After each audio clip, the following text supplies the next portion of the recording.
Hey, what's going on, everybody? My name is Matt Jarbo. Welcome back to $3 Theater. And today we got it's a small story. I'm not going to lie. It's a small story, but it's interesting nonetheless because it's being reported through Heroic Hollywood and, of course, cinemablend.com that the GAMBIT movie could be filming early next year. Now, if you've been following the development of the GAMBIT film, you know that it's kind of fuckered.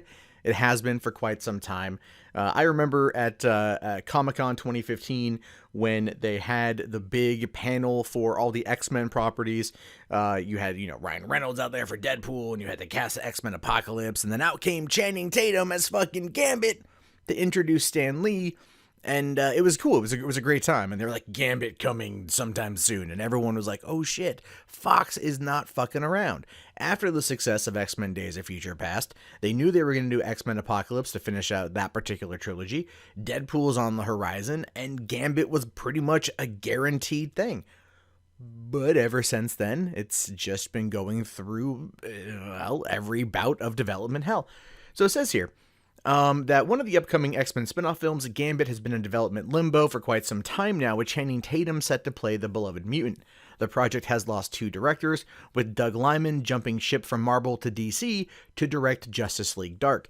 And like I said in the Batman video that was taken down by YouTube for violating terms of service, made no fucking sense to me.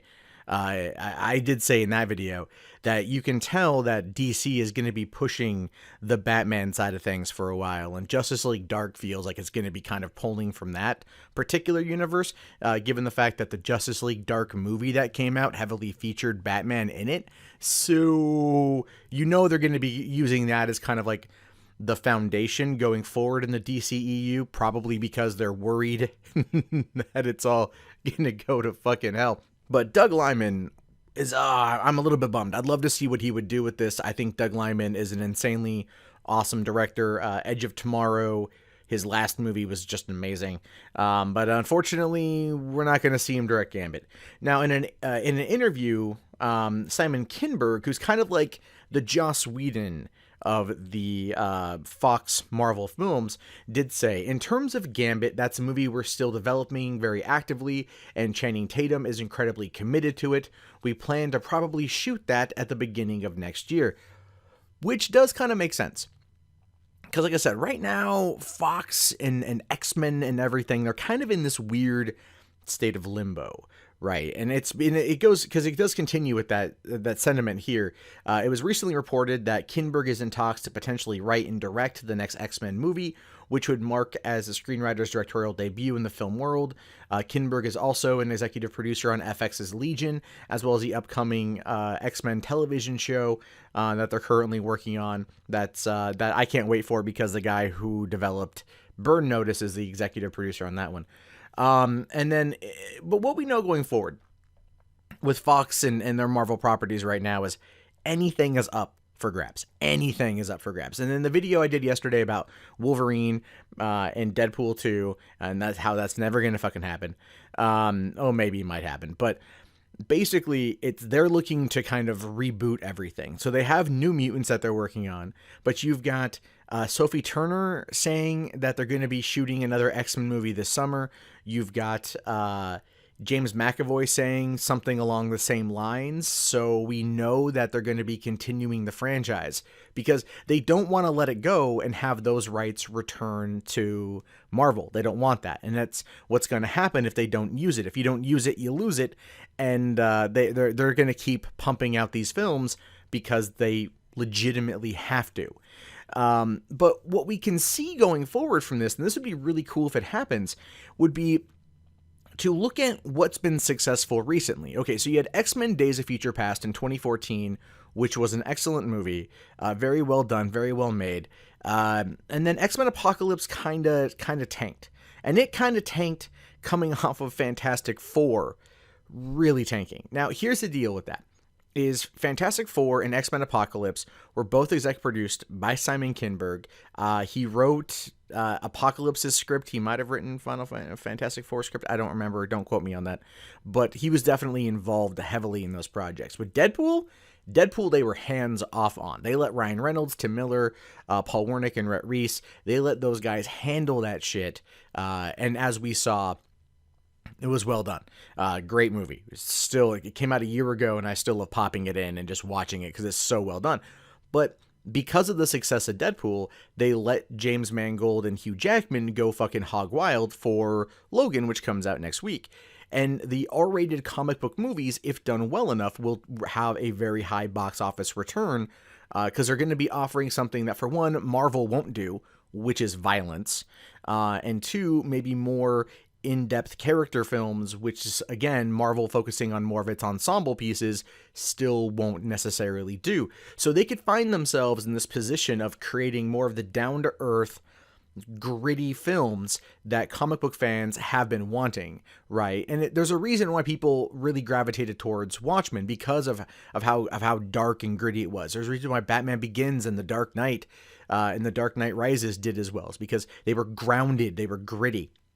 Not super violent, not super bloody, but they were definitely grounded in more sense of reality than what the MCU has done. And don't get me wrong, I'm not criticizing the MCU. I'm a huge fucking fanboy, but I'm pointing out the fact that there are things there that I think would be good to see. And so if they are looking at trying to shoot Gambit early next year, that could essentially be, at least this is my opinion, that they're trying to repurpose it to where it is more of a darker, grounded, maybe not super gritty, but grittier-esque sort of thing. Maybe probably not R-rated because it's a new character, essentially, right? I mean, everyone who knows X-Men knows who Gambit is, especially if you grew up in the 90s watching the animated series. But at the same time, our only other experience with Gambit in the X-Men universe was with Taylor Kitsch from 2009's X-Men Origins Wolverine, which is a movie that I guess you could say all of Fox has been trying to forget, and effectively at this point has, because Days of Future Past did away with all that timeline.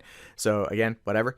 The point is that's probably what they're doing. They're probably looking at the success of Deadpool, what's going to be the perceived success of Logan, and going, this is what we need to do. This is how we're going to do this. And I think it's going to work well for them, right? I think giving Channing Tatum the ability to really kind of sink his acting teeth into this character and not have it be part of a larger ensemble just yet will definitely benefit the character as a whole, because I really want to see Remy LeBeau like kick some serious ass. I want them to do well with Gambit. So that's going to be something to look forward to. I really hope they look at the success of Deadpool, why Deadpool was as successful as it was, where they failed with Fantastic Four, where they failed with X-Men Apocalypse, and what might be successful going forward. And if they do this new X-Men movie, again, are they going to learn from their mistakes? And I think too, if just to be, this is a quick caveat, I think if anyone from Fox is listening, if you're wondering why X-Men Apocalypse failed, it's because you gave in to the actors' demands. Honest to God. Jennifer Lawrence saying, I don't want to be in the costume for Mystique, like most of the time, and her being like the highest paid actor on that film, like, you know, and giving into that demand. Same with Nicholas Hoult as Beast. Him not being Beast in the movie, it really took audiences out of it. Yeah, we knew that they could change, but we also want to see them as the characters because they eventually become those characters full time, and we want to see that. Having them constantly go back and forth gets old after the second fucking movie. And Nicholas Hoult, too, just as a quick thing, he did say in an interview that he is probably going to be back at the next X-Men. So we know they're going to be continuing that saga. I just hope they look at the movie from last year and they go, yeah, maybe we should give it to somebody else other than Bryan Singer for a bit, because he pretty much fuckered this one up. But then again, it may not even be Singer. Just again, I'm kind of all over the place here. I apologize, but it might not even be Singer necessarily with that. The script was kind of weak, and that third act was kind of a mess. But there were some really good moments in X-Men Apocalypse that were just kind of marred by a subpar screenplay. So I don't know. I don't know if Simon Kinberg can pull it off. we'll just have to wait and see, and hopefully Gambit will actually be pretty good. So if you've made it this far in the video, my incessant rambling about Fox's Marvel films, please leave a comment below, subscribe if you're new, thumbs up the video. My name, of course, is Matt Jarbo. I'll talk to you guys later. Have yourself a great day, and peace out.